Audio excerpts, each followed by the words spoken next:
Hello student, आप सबका growth academy गुरुजी में एक बार फिर से स्वागत है। मेरा नाम है गोविंद सोनी। आज हम लोग सीएसआईआर नेट का कॉम्प्लेक्स एनालिसिस का नेक्स्ट क्वेश्चन सॉल्व करने वाले हैं, जो कि क्वेश्चन नंबर हमारा 36 होगा। पार्ट बी से क्वेश्चन पूछा गया है, 3 मार्क्स का ये क्वेश्चन है। ठीक है, क्वेश्चन जो है हमारा वो हार्मोनिक फंक्शन पर बेस्ड है। यहाँ पे कह रहा है कि हमारे पास एक ओपन यूनिट डिस्क दिया गया है। ठीक है ना, ओपन यूनिट डिस्क हमारे पास दिया गया है और जो हमारा फंक्शन है वो डिफाइंड है ओपन यूनिट डिस्क से सी पर, जो कि होलोमॉर्फिक फंक्शन दिया गया है। ठीक है, यहाँ पे एक इनर्शियल कंडीशन दी गई है कि एफ ऑफ जीरो पर हमें जीरो भी दिया गया है एंड साई ऑफ जेड की वैल्यू दिया गया है modulus of f of Z का स्क्वायर। यहाँ पे यूज ये है कि साई ऑफ जेड जो है वो दिया है modulus of f of Z का स्क्वायर दिया गया है।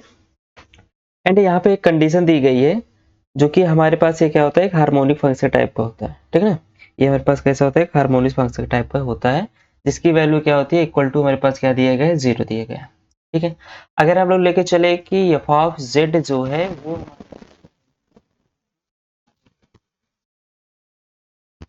पास कैसे होगा, प्लस आएगा v के। अब ये हमारे पास जो फंक्शन दिया है होलोमॉर्फिक दिया गया है और ये F of Z equal to जो u plus I iota v है, ये हमारे पास कैसा होता है, ये हमारे पास हमको पता है कि हमारे पास क्या होता है, हार्मोनिक होता है। ठीक है ना, ये हमारे पास कैसा है, हार्मोनिक फंक्शन है। अगर ये हार्मोनिक फंक्शन है तो हमको पता है कि ये क्या करता है, सी आर इक्वेशन को सेटिस्फाई करता है। क्लियर, क्या होगा, ये सी आर इक्वेशन को सेटिस्फाई करेगा। तो यहाँ से देखिए F of Z equal to हमें दिया है यू प्लस आयोटा वी, तो यहाँ से साई एफ जेड की जो वैल्यू हो जाएगी वो हो जाएगी हमारी क्या, यू स्क्वायर, यहाँ से मिल जाएगा U square plus V square. ठीक है, यहाँ से हमें क्या चाहिए, del square psi upon del X square plus del square psi upon del Y square, जो कि क्या है आइडेंटिकली जीरो दिया है। तो हम लोग क्या करते हैं, इस साई ऑफ जेड को एक्स के रिस्पेक्ट में डिफरेंशिएट करते हैं, पार्शियल डिफरेंशिएट करते हैं। तो यहाँ से मेरे पास क्या मिल जाएगा, psi of X equal to two you you X plus two we we X. Clear, फिर नेक्स्ट हम लोग इसको डिफरेंशिएट करते हैं। यहाँ से क्या मिल जाएगा, psi of X X equal to two U का अगर हम लोग डिफरेंशिएट करेंगे तो यू एक्स आएगा, तो यू एक्स मेरे पास दो टाइप हो जाएगा, तो यू एक्स का square plus second function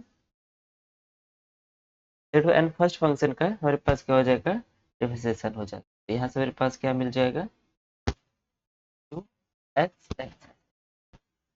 similarly हम लोग इसको भी करेंगे तो यहाँ से क्या मिल जाएगा, वी एक्स का square plus two V into V x X. Clear, psi of X के रिस्पेक्ट में हम लोग साई ऑफ जेड का एक्स के रिस्पेक्ट डिफरेंशिएट करती है। अगर हम लोग सिमिलरली ऐसे इसको वाई के रिस्पेक्ट में डिफरेंशिएट करेंगे तो यहाँ से क्या मिल जाएगा, टू यू वाई का square plus two you you Y y, क्या मिल जाएगा, u Y y plus two v y का square plus two we v y. Clear, तो यहाँ से हम क्या करेंगे, इसको ऐड करेंगे। जब यहाँ पे इसको हम लोग ऐड करेंगे तो यहाँ से मेरे पास ये वैल्यू क्या मिल जाएगी, यहाँ से मिल जाएगा psi of X x plus psi of Y Y. Similarly हम लोग क्या करेंगे, यहाँ से भी इसको भी करेंगे। अगर हम लोग यहाँ से टू सभी में कॉमन लेते हैं तो यहाँ से मेरे पास क्या मिल जाएगा, यू एक्स का स्क्वायर एंड वी वाई का स्क्वायर। यहाँ से क्या कर लेते हैं हम लोग, यू एक्स का स्क्वायर एंड, पहले सब सही से लिख लेते हैं, यहाँ से u you x x plus you Y y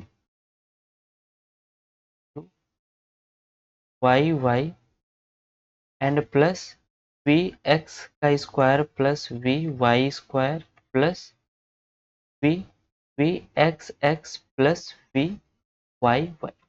clear, यहाँ पे हमें दिया है कि ये वैल्यू हमारे पास कैसे है, इक्वल टू जीरो दिया गया है। अगर सेम अगर वैल्यू हम लोग यहाँ पे देखा जाए तो इसकी भी वैल्यू क्या होगी, हमारे पास जीरो ही मिलेगी। किसकी वैल्यू बोल रहे हैं, U you x X and U you Y Y, इसकी वैल्यू भी हमारे पास क्या होगी, जीरो ही होगी। कैसे, हमें पता है कि ये हमारे पास कैसा है, हार्मोनिक फंक्शन है। तो हार्मोनिक फंक्शन है जिसका मतलब U x x plus you Y Y भी इक्वल हमारा क्या होगा, जीरो होगा।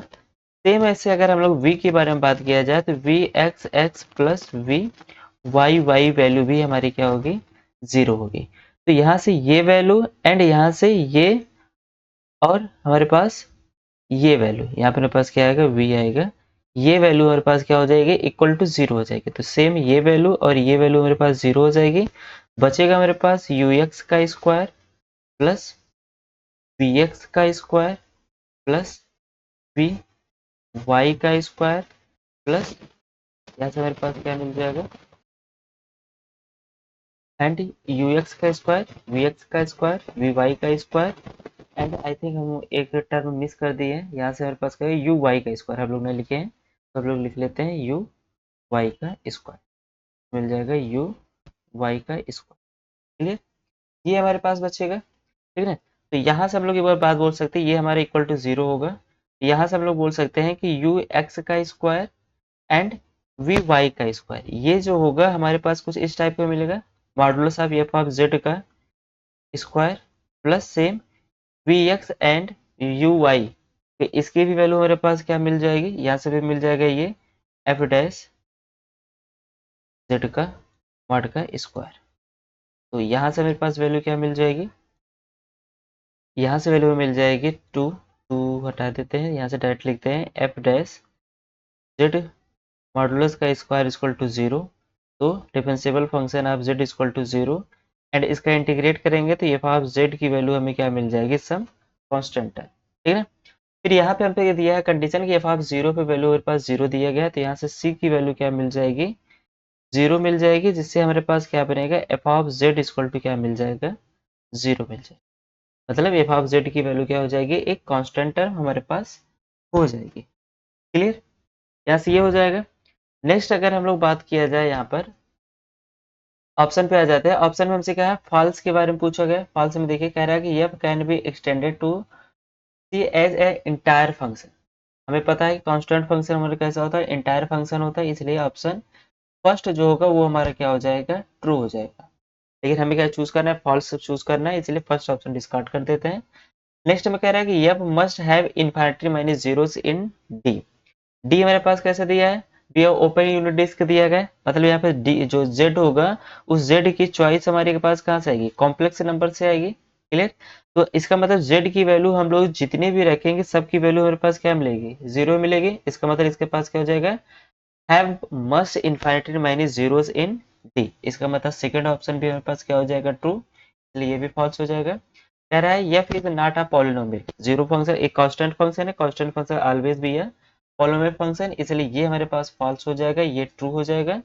सेकंड कह रहा है कि exponential of F can not take every complex number.